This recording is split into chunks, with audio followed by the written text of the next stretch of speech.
আমার দরকার নেই।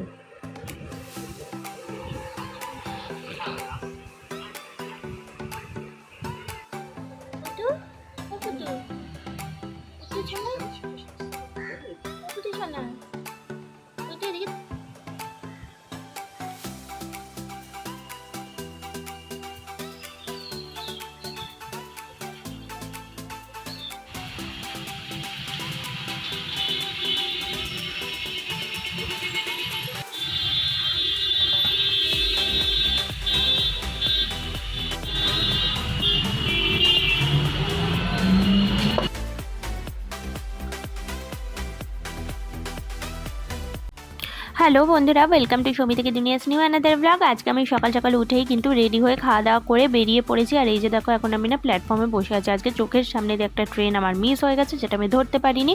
মানে সিঁড়ি দিয়ে নেমেছি আর ট্রেনটা বেরিয়ে গেছে।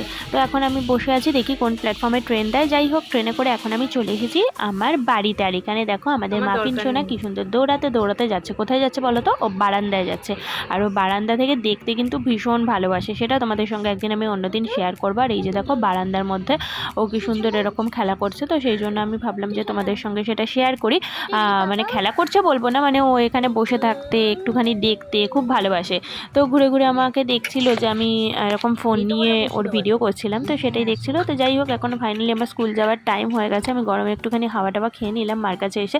তারপরে এখন যাচ্ছি স্কুলে। যা পরিমাণে গরম পড়েছে, মানে কিছু বলার নেই। ফ্যানের নিচেও মানুষ ঘেমে যাচ্ছে। তো তাই যাই হোক, এখন দেখো আমার স্কুল কমপ্লিট করে আমি এখন বেরিয়ে পড়েছি বাড়ি ফিরবো বলে। আর বিভৎস গরম, বিভৎস, মানে শাড়িটা ছেড়ে জামা পরেও যেন আমার শান্তি লাগছে না, এরকম অবস্থা।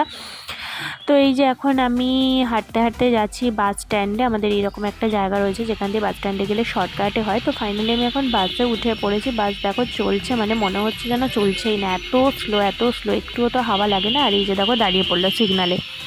মানে অসহ্য লাগে এই জায়গার সিগন্যালটা কখন যে খুলবে তার ঠিক নেই। এই জায়গাটা কে কে গেস করতে পারছো বলো তো ঝটপট করে? এটা কিন্তু আমার একদম বাড়ির কাছে, মানে আমার বাপের বাড়ির কাছে। তো এই যে দেখো, এখন তো সিগন্যাল রয়েছে, কতক্ষণ যে দাঁড়াবে তার ঠিক নেই। তো ফাইনালি দেখলাম খানিকক্ষণ পর সিগন্যাল খুলে দিয়েছে আর একটু একটু করে বাসটা এগোচ্ছে। আশা করছি তোমরা এখন বুঝে গেছো যে এই জায়গাটা কোথায়। এখন আর জিজ্ঞাসা করার কোনো মানে নেই। তো এই জায়গাটা দিয়ে আমি প্রত্যেক দিন যাতায়াত করি। আর এই যে বাড়ি ফিরে এসেছি আমি, সেটা তোমাদের সঙ্গে আর শেয়ার করা হয়নি, কারণ প্রচণ্ড গরম। এসে কাজকর্ম সেরে চলে এসেছি ডিনার করতে। ডিনারে আজকে ছিল রুটি আর ফুলকপির তরকারি। হ্যাঁ, গরমে ফুলকপির তরকারিটা একটু খাওয়া উচিত নয় জানি, কিন্তু শর্টকাটে এটাই আমার হয়ে গেছিলো। তো ফাইনালি আমি আজকে আর ভিডিওটা কন্টিনিউ করছি না, কালকে আবার তোমাদের সঙ্গে দেখা করতে আসছি। আজকের মতো ভিডিওটা এখানে এন্ড করলাম। সবাইকে টাটা।